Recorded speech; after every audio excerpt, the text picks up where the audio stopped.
Good afternoon. My name is Carie Penabad. I am an associate professor here at the School of Architecture, and I'm the director of the undergraduate program. And we are going to be organizing this year's portfolio workshop in an effort to help our students, as well as incoming students that might have questions about how to compose a portfolio. I feel very strongly about this topic. It is probably the most important project that you will engage in. It's a project that is not static. It's a project that changes. It's a project that evolves. It is a project that you edit, but it is an incredibly important project that you need to dedicate time and effort to. When I speak about the portfolio, I always use this example, which is that you can be an incredibly talented student. You could have extraordinary work, but you may not know how to present that work in the best possible light. And that, in a way, takes practice and is an art in and of itself. I have had the first-hand experience of having students from our program, excellent students from our program, who have gone on to work in extraordinary offices, have gone on to go to the best schools in the country in terms of graduate work. And I've had a number of experiences where students have applied to these either positions in practice or in academia without giving a lot of thought to the portfolio. And in that initial effort, haven't really been successful. Again, that then followed by a concerted effort where they looked at the portfolio as a serious project. And I can tell you that when they did that, those exact same students went on to get full acceptance into all the Ivies or ended up getting their job wherever it was that they wanted to apply. So it's not only important that you are dedicated in your work while you're in school, but that you learn how to bring together that work in the most in a way, compelling way. So this is the first thing and probably the most important thing, is that you must choose only your best work. So first and foremost, it is always quality over quantity. I can't stress that enough. Most portfolios are looked at for only a few minutes, if that. So what you want to make sure is that the drawings that you have, or the models that you have photographed, or the work that you have is in fact your best work. Sometimes it's difficult, in fact, for you to auto-select your best work. Sometimes it's easy, sometimes it's not. So what I recommend is that you make an initial selection and that you then seek the guidance of either your faculty or your mentors or your colleagues and actually see which ones are getting the most reaction, in fact, which oftentimes you find that there's a confluence. So I think choosing only your best work is the most important. Making sure that it is always quality over quantity is also key. What does this mean? This means that you have to gather all the work that you have produced, right? In today's world, that could mean a number of things. That could mean that you have hand drawings, right? That could also mean that you have digital drawings. It could also mean that you have physical models or digital models, for instance. Have I left any other element that could be included out? So what you're looking at is a variety of medium. You need to scan this material as best as possible. The thing about the digital world is that it allows for everyone, in fact, or the large part of the population to produce very convincing final products. So you're really competing, or you're in a very competitive environment where there are many, many graphic tools that allow us to produce relatively seductive outputs. So you have to understand that that is the world that you are entering, and so you have to be able to be competitive in that world. So that begins with selecting your best work and then scanning it the best way possible. I would say that there's certain conventions for scanning, and it depends. The highest quality scans are if you scan them as TIFF files. TIFF files are basically what producers of books and the highest quality publications use. Now, so what is fabulous about the TIFF is that it is the highest quality image, but at the same time, it is a heavy image. So they oftentimes tend to be very, very large files. So one option is that you can scan your images using TIFF files and then resize them. So say you have an original image that was meant to be printed at 24 by 36. but you know that that image in your portfolio is never going to be any larger than 8.5 by 11. We'll scan it as a TIFF file and resize it to 8.5 by 11, or maybe slightly larger than that. What that will do is that it will give you the highest quality extension, which is the TIFF, but at a size that makes the size of the file more manageable. If you find that the TIFFs are somewhat unruly, then I would recommend that you scan them as JPEGs, basically, which are not quite as good as TIFFs, but good enough for the purposes of the architectural portfolio. In terms of the size of the images that you want to scan, again, the best would be 300 DPI. But again, it depends on the files. Usually for an architectural portfolio, you can get away with 150, usually, because of the size. But again, in an ideal world, if you want the best quality images, I would recommend 300 DPI, either TIFF or JPEG.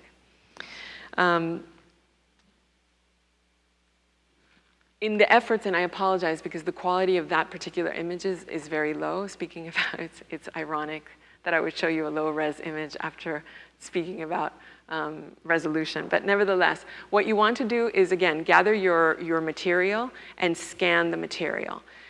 Gathering the material is very, very useful because it will give you certain cues to the portfolio. Principally, it'll give you the cue as to whether or not the portfolio should be vertically oriented or horizontally oriented.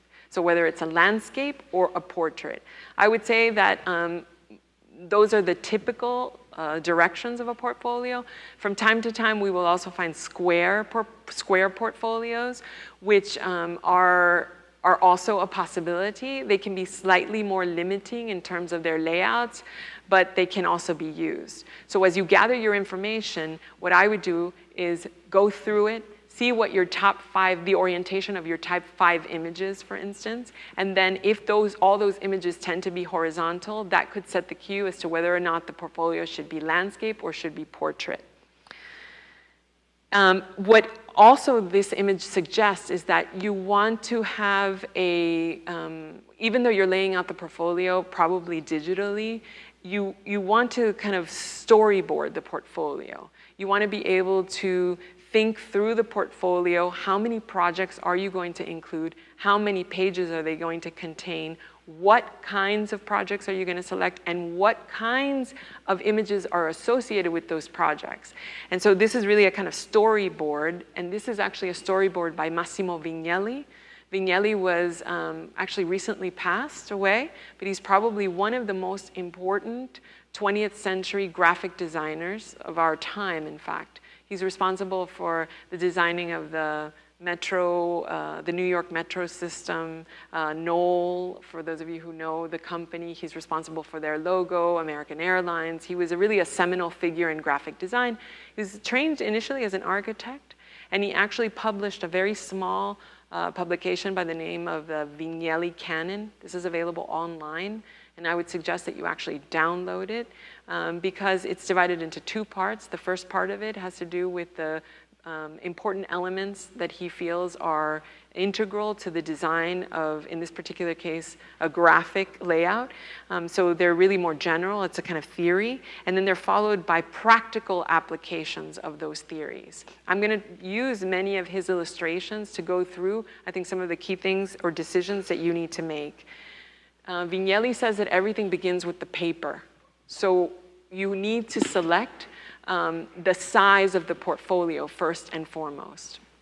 So Vignelli prefers the European sizing for the portfolios because essentially they are all based on the golden ratio.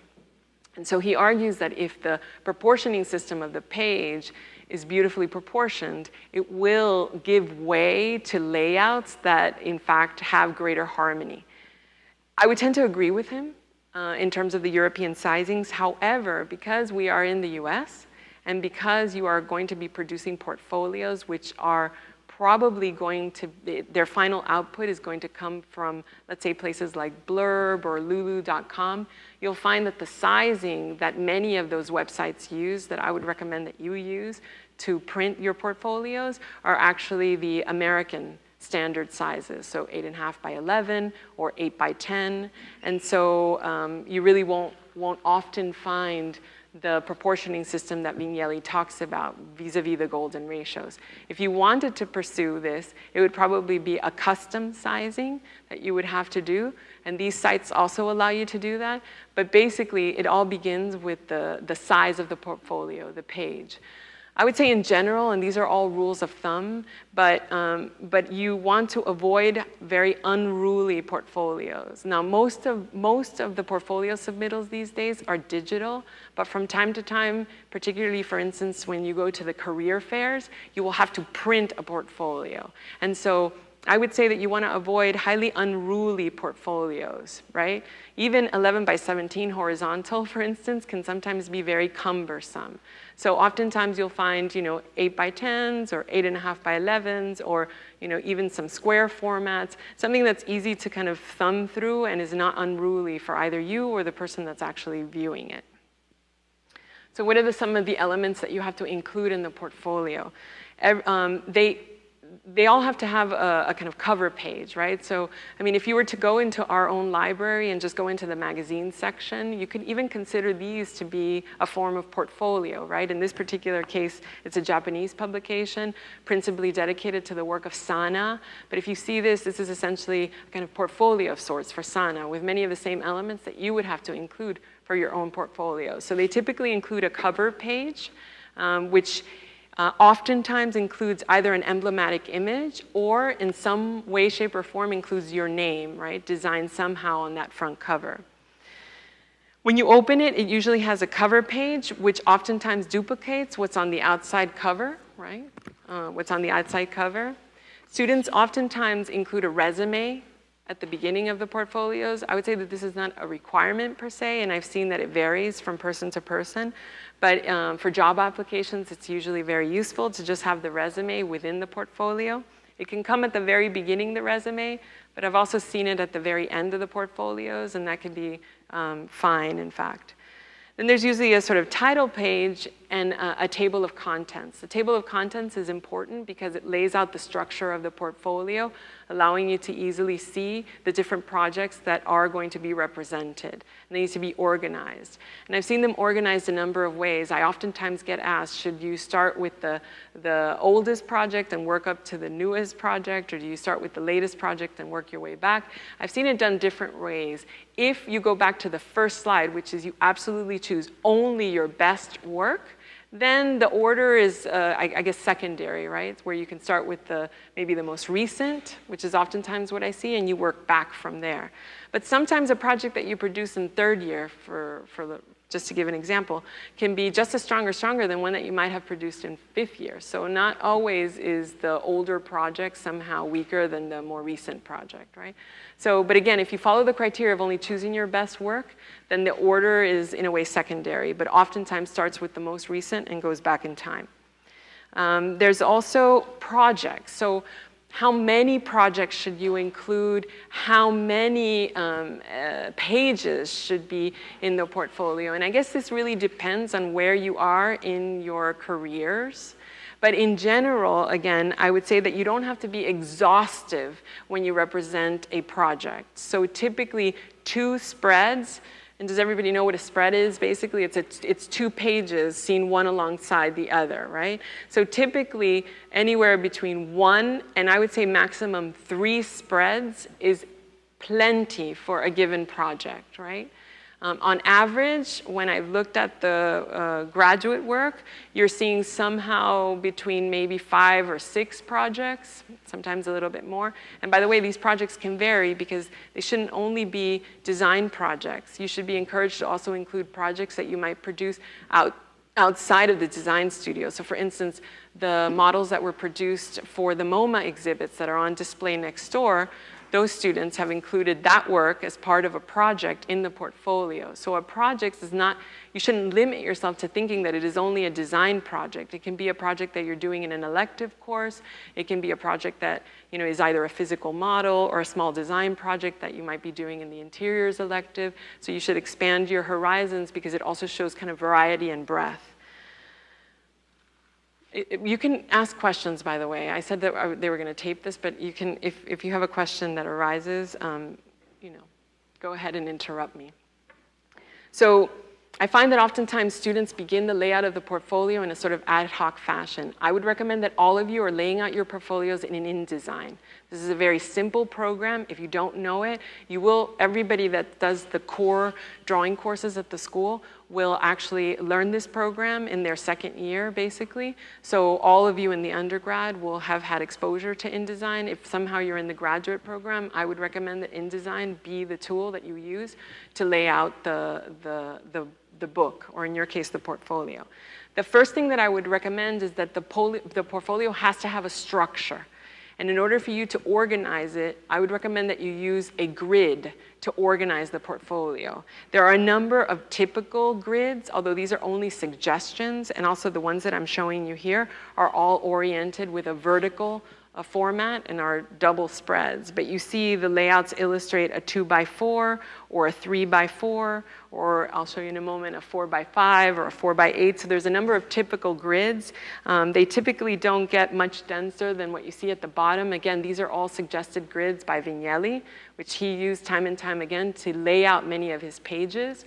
So you see the densest grid that he uses is a 6x6 grid here, illustrated here. Why is it so important to use a grid? A grid is essentially the foundations of the portfolio. It allows you to establish edges and borders and margins and datums that can be used to basically organize the portfolio from page to page. You shouldn't think that it's actually a restrictive element. It actually can be very liberating because there can be a great deal of variety that can be achieved in a layout if you use the structure of the grid. Without the structure of the grid, there's really no organizing element that you can use to make certain decisions about how to place headings, where to place text, how to place major images, right? So the grid is critical. And again, it goes back to what we were talking about earlier. It really does depend on your own work. If the work is principally landscape or principally portrait, that will determine the direction. And depending on the sizes of the work. So for instance, architectural portfolios oftentimes have very, very large drawings. So I've found that oftentimes you don't need to revert to the densest grids, the 6x6. You can comfortably fit with these grids, like these 2x4s or 3x6 or 4x8 is plenty for the kinds of sizes of drawings and elements that we use in the portfolio. So I would recommend that you first and foremost start with a grid. If you zoom in, the grid is not just about the individual grid, but can actually be subdivided to create a series of margins, right? That give you relationships between, let's say, the edges of the sheet, the spacing between the images. And if you're consistent enough, that spacing also regulates the distance between a text box and an image. Again, this is not to say that you can't actually break with the margins. There's ways that you can actually break these rules and you can do a full spread. But again, what the grid does is it provides a kind of foundation from which you can work. What this particular image also illustrates is sort of the sizing, and we'll talk about this in a minute, but the sizing of the text. I always find this to be interesting because it's a very important aspect of the portfolio, right? Obviously, the images are the most important, one could argue, but the text plays an equally critical role. And there's different types of text, and we'll talk about that in a minute. But what you see here is basically a line of text. This is probably much more than you would ever use in an architectural portfolio. In general, you want to keep the text relatively small, and you're going to be looking at 2 to 3 different types of text. And we'll talk about that in a minute. But in moments where you have a short description, which usually occurs on the cover sheet of the project, one good rule of thumb is about 9 to 10 words per one line. Again, these are just rules of thumb, but it's easy to read that amount of text when you have to read, let's say, a paragraph. Much thinner than that, and it can get a little uncomfortable because your eyes are sort of flipping back and forth. Much larger than that, it can also be much, sort of a very long line that becomes somewhat cumbersome. So when you're looking at a sort of paragraph, roughly 9 to 10 words per paragraph is a good kind of rule of thumb for you to keep in mind. Typeface. I mean, we're dealing in a world where we have really millions of typefaces. How do you make a decision? What typeface do you use? How large should it be? So these are all interesting design questions because also the typeface that you choose probably reflects something about the images that you are actually selecting. So why choose, for example, an Arial font, which is a sans serif font, or over a Times New Roman, which is a serif font, more traditional font, for lack of a better word. It may have something to do with the type of work that you are actually depicting in the portfolio. So there should be some congruence between the selection of the typeface and the selection of the images.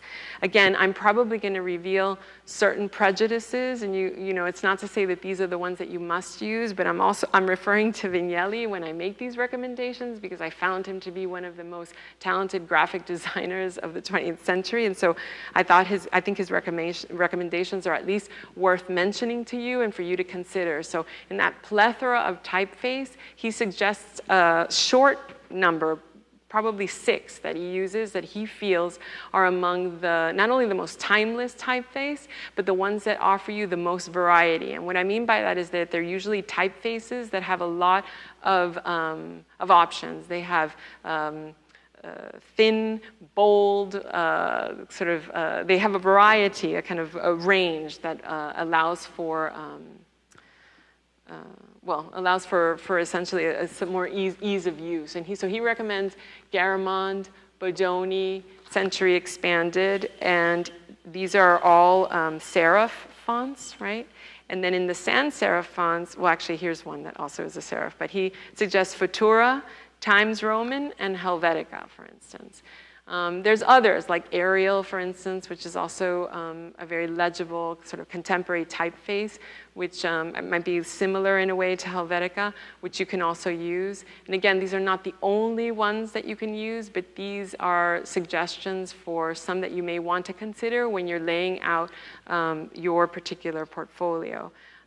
The other thing that I would say is that when you are choosing the typeface, make sure that it's a typeface that is also legible. I find that in certain portfolios that I've seen recently, many students are choosing a kind of script, you know, almost as though it was written in cursive. And I think that these are fonts that you should shy away from because they're not easy to read. And I think text, first and foremost, obviously has to be considered part of the design, but I think first and foremost it has to be legible. So I think these typefaces are a good kind of basic selection that you can start from. So this text is here not so that you can read it, in fact, but just for me to highlight again what I think are maybe the 3 different types of text that you have to consider in the portfolio. One has to do with the paragraphs. And again, as I mentioned, the paragraphs typically only appear at the beginning of the projects, right? And the other text that you use in the portfolio, again, I think should just be informational, even in the form of captions, or just enough to give you a description of what you're looking at. But in reality, portfolios are looked at so quickly that there isn't a lot of time spent in reading the text. However, I would say that whatever text you include in any portfolio, you would double and triple check that you don't have any spelling errors.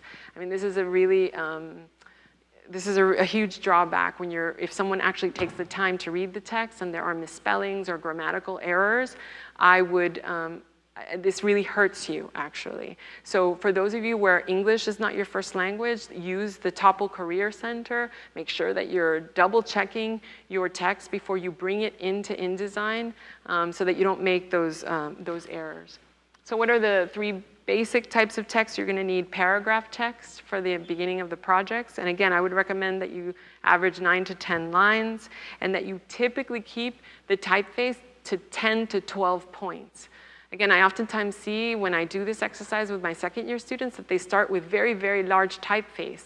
So pay attention to the way that if you just go into our library and you pick up many of these magazines that you see at the entrances, they're dealing with the same types of elements that we're dealing with when we design the architectural portfolio. And you look at these every single day, and you see paragraphs every single day, and you read these paragraphs every single day. And yet when you design them for your own portfolio, I find that a lot of the proportioning or the proportions or the relationships between the text and the images are way off, in fact. So I'm giving you guidelines just so that you can use them as a reference. But again, I would say probably between 10 to 12 points is perfectly adequate for this kind of text. When you use headings, your individual project should have headings, right? So they're basically typically at a critical moment in the page, sometimes at the top, sometimes at the middle. Wherever they appear, they should appear consistently throughout. And then, of course, maybe the third type of typeface is the caption, which is the smallest type, and it should be short and descriptive. It can be in the same typeface, but maybe italicized. One rule of thumb, again, and using Vignelli as a reference here, he doesn't tend to like more than 2 typefaces on any given page. So if you're going to use a variety of typefaces, I would either use a single one and just vary between bold and regular typeface, or if you're going to introduce another typeface, I would certainly not do more than 2 typefaces in the portfolio. The captions are, again, to be short and descriptive and usually want to be smaller than the font in the paragraph. So if you decide that you want to do 12 point for your paragraph, then you can do the captions like in 10 point, for instance. And then whichever one you choose for your, the type of your paragraph, when you choose your headings, choose a size that is proportional to that first choice. So for instance, if you use 12 point for your paragraph text, use 24 point for your heading so that there's a proportional relationship between text on the page. It might not seem immediately apparent to you when you're making those decisions, but they are visual relationships that do register. So how does all of this play out? So here's basically a, let's see, 12-page spread in a book where they're using an actual grid, the way that I showed you, and I guess it's meant to illustrate the variety possible within a very rigid or seemingly rigid grid. And so what you see is, again, you're looking at a built work here, but you can very easily replace it with your own drawings. So for instance, if you go at the top left, that is the beginning of the project, right? So notice what the designer does. They use a very large, impressive image to open up the project, right? So your best drawing, your best photograph of a model, the drawing that basically maybe encapsulates the thesis of the project, that can be a kind of opening image. What you're going to notice is that in this particular case, it's spread over 2 pages, so it's a full bleed. And then what happens? The heading basically, so I don't know, whichever project you might be working on now, but the master plan for Hialeah or whatever it is that you might be working in, that title is going on the top left-hand side in this particular layout. So it's the title of the project that appears on the top left-hand side with a kind of single image that gives you a kind of the most impressive drawing of the collection, right? Then it's followed, if you look at, by a 2-page spread, which is very, very different than the first one that you saw. And there, it actually has a kind of title at the top and probably the name. And then there's a body of text, which, by the way, is probably too much, in my opinion, for an architectural portfolio, right? This is actually a book. So you probably could deal with half of that and be fine. You know, a paragraph or 2 is more than enough to be able to describe the project. But what you see here is orthographic projection. So it's starting with the site plan on the left. It's a kind of 2-column, asymmetrical 2 columns, but where a column is for text, a column is for the site plan, and then following it are a series of orthographic drawings. So you're looking at plans and plans of different levels, right? So really you're looking at a world of orthographic projection. And then in the third, it goes back to a kind of 3D view and a very different composition than the first 2 that we saw, where you see a full bleed to the left and then a smaller image up at the top right-hand side. And if we keep going, the 4th spread does the same thing as the 3rd spread, but then flips it. You know, it's a kind of mirror image. And then it's another mirror image. So the ones in between, those 3 follow a kind of similar structure. And then at the end, he goes to a full bleed again.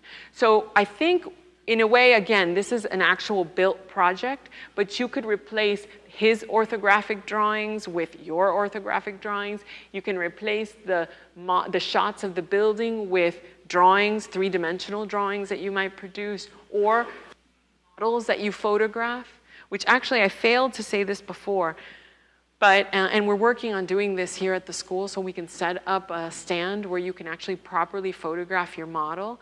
But in the same way that I talked about high quality scanning for your images, good photography of your models is key. and you should photograph them immediately after you finish them in that same semester, because I found that if you don't photograph the models immediately after you complete them, you tend not to photograph them. They fall apart, you know, something lands on them, and so photograph them. What does that mean? I see oftentimes a lot of students that will photograph them outside and in the light, and it's true, you tend to have nice light here in South Florida where you can get dramatic shadows, but I think that the ones that tend to look the most professional are the ones that are usually set against a black backdrop as opposed to being set against kind of grass or something that tends to make it look more informal, for lack of a better word. And again, these are broad generalizations, but the ones that tend to hold up the best and look the most professional are the ones that are lit and the ones that have black backdrops. And we have the capability of doing this here at the school. So it just takes a simple backdrop, and you can actually use the lights that we have on the second or third floor jury rooms that are used for the plaster casts. So photographing your models well is very, very important. The other thing that I wanted to highlight in this particular layout is that it has a syncopation, the layout. What I mean by that is that you go from a large image to sometimes a smaller image or a sequence of smaller images, so that there's visual variety to the portfolio, so that it isn't the same layout time and time again, which could get a little visually dull. So you can use the grid, which this book does. It comes actually with a structure of the grid that I showed you at the beginning, and you can see how much variety is possible within that grid. And what you want to do is you want to probably select 2 or 3 templates, right? Which we can see them here. You can see that the first and the last are a similar template. The ones in the middle are a second template, and the one in the second spread is a third template. So you can develop 2 to 3 templates that you can then switch in terms of the order, so that you actually have larger, more explosive images against smaller images, because what you want to show is a range of what you're capable of doing. That's important as well. Of course, the range also should always come with your best work. So if you only have one model that you produce and it's falling apart, you don't include it, even if you might think it adds variety. But within that best body of work that you've selected, variety is important, you know? So if you have 4 amazing perspectives and you have only 1 great model, make sure that the model is in there, because again, it shows range. The other thing that I wanted to point out, and again, these spreads don't show it, and I think actually this is some feedback that I received back from some of our visitors at the career fair, is that we do a great job of presenting the final product, but we are not as good at presenting the process work along the way. And I think that that's difficult because it requires you to be very rigorous to actually show and keep and scan the process sketches, maybe the process models that you produced along the way. But I would say that you get into the habit of doing that. You can be more selective at the end, but somebody that is looking at your portfolio potentially for, you know, let's say a job, doesn't only want to see the final product, but also wants to see something about the way in which you think and work. So the process work is important in that regards, because it sheds light on that aspect of, you know, your particular way of working. Finally, I would say that how are you going to produce these books? Again, we're working in a world where it's relatively easy to produce books, bound books, you know. This is not Smythe sewn, so it's not sewn together. So in time it will fall apart, but you know, there's a certain kind of professionalism to this binding, which is actually readily available to most of us. It's no longer just part of the book industry. So why am I saying that? Again, cost always plays a role, and I would say that if you don't have a big budget, you just need more time. Basically, because you need to be able to probably bind it yourself and probably create a kind of custom front and back. But where this is heading is that I think you should absolutely avoid putting your portfolio in things like a Padfolio or one of these like what are they called? Those folders that you gave your assignment to the English teacher in junior year, you know, that have the three hole folders. I'm saying this because I've seen it, right? So I'm not making this up, right? And I'm sure none of you would ever think of this, you know? But you shouldn't be putting it in a 3-ring binder. You shouldn't be putting it in a pad folio. You shouldn't. If you must buy very inexpensively, I will tell you one spot that I have found is that if you must do it, you can do it at Kinko's. You can do it basically printed on hardstock with a clear acetate in the front and the back, not a black, and a clear coil.